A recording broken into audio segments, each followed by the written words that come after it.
Anti hypertensive है। Anti hypertensive जब कोई मरीज़ आता है आपके पास जिसको पहले से कोई हार्ट की डिज़ीज़ हो, यानी कि इस्केमिक हार्ट डिज़ीज़ हो या डायबिटीज़ हो या उसको क्रोनिक किडनी डिज़ीज़ है, तो उसको कौन-सी दवाई आपको देनी है या यानी कि कौन-सी दवाइयाँ आप उसको दे दे सकते हैं जो उसके लिए सेफ़ है। ये सारे जानना आपके लिए बहुत ज़्यादा ज़रूरी है। तो सबसे पहले हम देखते हैं कि टेंशन क्या होता है या हाइपरटेंसिव होता क्या है?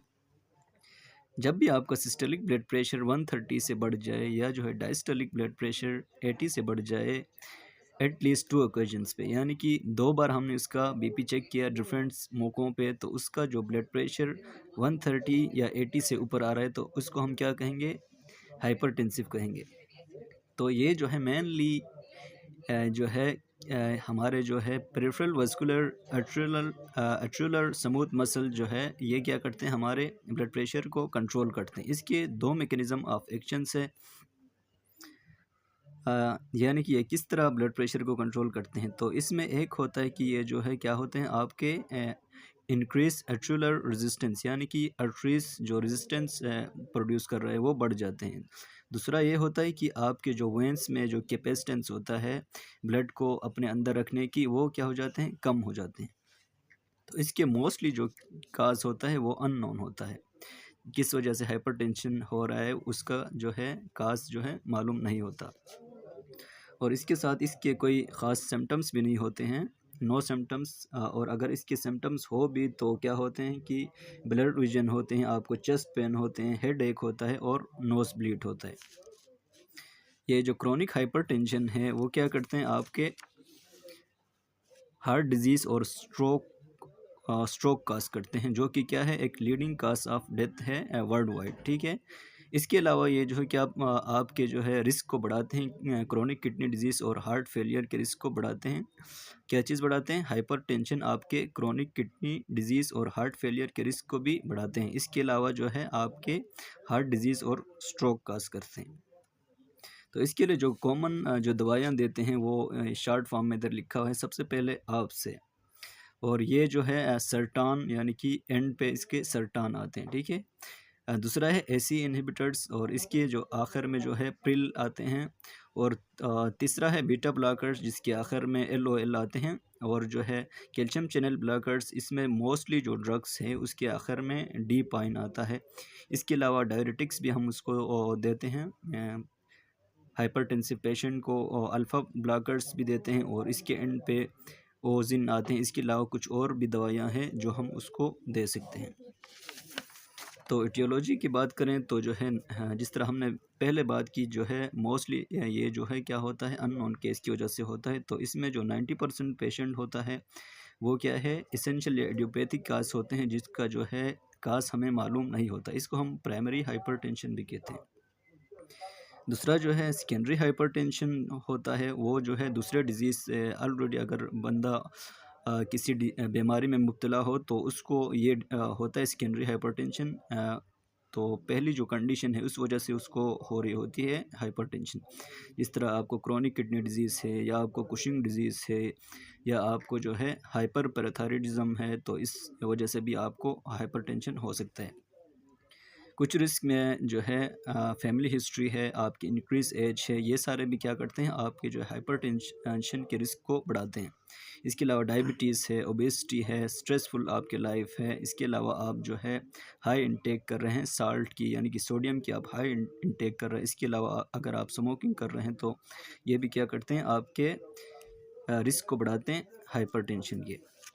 तो mechanism for controlling blood pressure, यानी कि हमारी जो बॉडी है वो किस तरह ब्लड प्रेशर को कंट्रोल करते हैं। इसमें मेनली 2 चीज़ें हैं जो आपके ब्लड प्रेशर को कंट्रोल करते हैं। एक जो होता है आपका कार्डियक आउटपुट, दूसरा होता है पेरिफेरल वास्कुलर रेजिस्टेंस।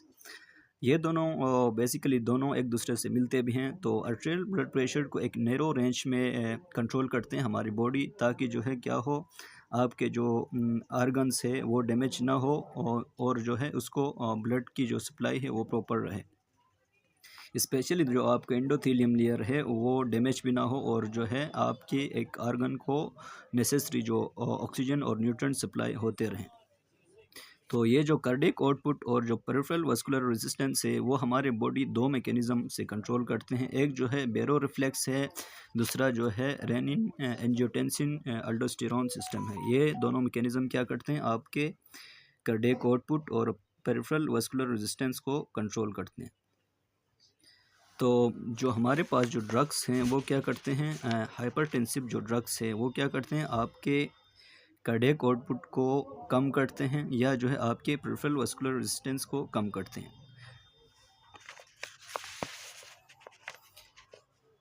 मोस्टली जो एंटी हाइपरटेंसिव ड्रग है वो क्या करते हैं, आपके बीपी को कम करते हैं। किस तरीके से कम करते हैं, या जो है आपके कार्डियक आउटपुट को कम करेंगे या जो है आपके पेरिफेरल रेजिस्टेंस को कम करेंगे, इस तरह आपके बीपी कम करेंगे। ठीक है, अभी हम देखते हैं कि ये जो बेरो रिफ्लेक्स सिस्टम है और जो रेनिन एंजियोटेंसिन अल्डोस्टेरोन सिस्टम है वो किस तरह आपके ब्लड प्रेशर को कंट्रोल करते हैं। तो फर्स्ट बात करें हम, अगर बेरो और रिफ्लेक्स और जो है सिंपैथेटिक नर्वस सिस्टम, यानी कि जो है बेरो रिसेप्टर्स और सिंपैथेटिक नर्वस सिस्टम मिल के बेरो रिफ्लेक्स बनाते हैं और ये जो है ब्लड प्रेशर को किस तरह कंट्रोल करते हैं हम देखते हैं। बेरो रिफ्लेक्स बेसिकली क्या करते हैं, आपके सिंपैथेटिक या जो है पैरासिम्पैथेटिक नर्वस सिस्टम को एक्टिवेट करते हैं।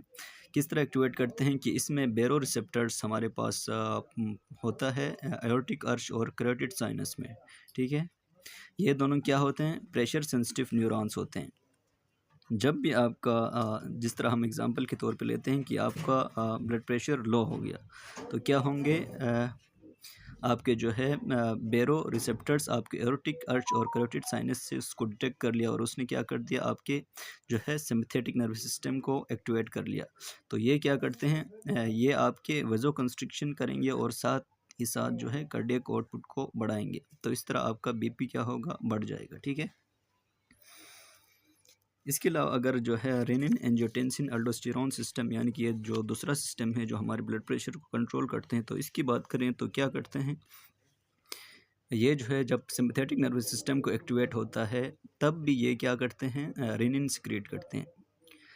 और अगर आपका ब्लड प्रेशर लो है तो किडनी के अंदर भी कुछ बेरो रिसेप्टर्स होते हैं, वो क्या करते हैं, आपके रेनिन को सिक्रीट करते हैं। इसके अलावा लो साल्ट इनटेक या जो है ग्रेटर साल्ट लॉस जो है वो भी क्या करते हैं, आपके रेनिन को सिक्रीट कराते हैं आपके किडनी से। रेनिन जो है एंजियोटेंसिनोजिन में कन्वर्ट होता है, एंजियोटेंसिनोजिन एंजियोटेंसिन 1 में कन्वर्ट होता है और जो है एंजियोटेंसिन 1 जो है एंजियोटेंसिन 2 में कन्वर्ट होता है in the presence of ACE inhibitor, ACE enzyme, sorry enzyme. तो एंजियोटेंसिन 2 क्या है, एक पोटेंट वजो कंस्ट्रिक्टर है, यानी कि जब ये सिक्रीट हो जाता है तो क्या होते हैं, वजो कंस्ट्रिक्शन होते हैं। इसकी वजह से क्या होते हैं, आपके जो आर्टरीज और जो वेंस है और इनका जो है क्या होता है, वजो कंस्ट्रिक्शन हो जाता है। और इसके अलावा जो है एफरेंट आर्ट्रियोल्स जो है, ये जो हो आर्टरीज है, ये क्या करते हैं, आपकी किडनी से ब्लड को लेके जा रहे होते हैं, तो ये भी वजो कंस्ट्रिक्ट करते हैं। तो आपकी किडनी की सलाहियत बढ़ जाती है कि वो ज़्यादा ब्लड को क्या करें, फ़िल्टर आउट करें। तो हमने पढ़ा कि जो है रेनिन जो है मेनली 3 तरीके से सिक्रेट होता है। एक जो है आपके बेरो रिसेप्टर्स आपके किडनी के अंदर मौजूद होता है, दूसरा एक सिंपैथेटिक नर्वस सिस्टम और जो है तीसरा आपके लो साल्ट इनटेक या जो है ग्रेटर साल्ट लॉस। इसके अलावा हमने पढ़ा जो है आपके बेरो रिसेप्टर किस तरह आपके जो है ब्लड प्रेशर को कंट्रोल करते हैं। जो एओर्टिक अर्च और कैरोटिड साइनस है वो आपकी किस तरह सिंपैथेटिक नर्वस सिस्टम को एक्टिवेट करते हैं और किस तरह वजो कंस्ट्रक्शन कराते हैं और जो है कार्डियक आउटपुट बढ़ाते हैं। तो सबसे पहले हमने जो पढ़ा है कि हाइपरटेंसिव क्या होता है और इसमें जो है मेनली जो है आपके वेस्कुलर जो है आर्ट्रिकुलर स्मूथ मसल्स की क्या रोल है और जो है इसके सिम्टम्स के बारे में पढ़ा और इसके जो है जो प्रिस्क्राइब मेडिसिन्स होते हैं उसके थोड़ा सा ओवरव्यू कर लिया। अभी हम डिटेल में इनको आगे डिस्कस करेंगे। और इसके अलावा हमने एटियोलॉजी देखी कि जो है प्राइमरी और सेकेंडरी और जो है mechanism for controlling blood pressure, जिसमें जो है आपके कार्डियक आउटपुट और जो है मोस्ट इम्पॉर्टेंटली कार्डियक आउटपुट और जो पेरिफेरल वास्कुलर रेजिस्टेंस है किस तरह आपके ब्लड प्रेशर को कंट्रोल करते हैं और ये किस तरीके से कंट्रोल करते हैं बेरो रिफ्लेक्स और रेनिन एंजियोटेंसिन अल्डोस्टेरोन सिस्टम को कंट्रोल करते हुए। तो ये भी हमने पढ़ लिया। तो आगे हम जो है ट्रीटमेंट स्ट्रेटजीज़ की बात करेंगे कि जो मरीज़ है वो अगर किसी भी बीमारी कोई भी बीमारी पहले नहीं होती, सीधा हाइपरटेंसिव अगर उसको हमने हाइपरटेंसिव है, सिर्फ हाइपरटेंसिव है अगर उसको, तो उसको किस तरह ट्रीट करेंगे, और अगर उसको कोई डिजीज़ कंडीशन है तो उसको किस तरह ट्रीट करेंगे। फिर हम जो है हर मेडिसिन को डिटेल में डिस्कस करेंगे कि इसके साइड इफ़ेक्ट्स क्या होंगे और जो है कौन से मेडिसिन कब इस्तेमाल करना है।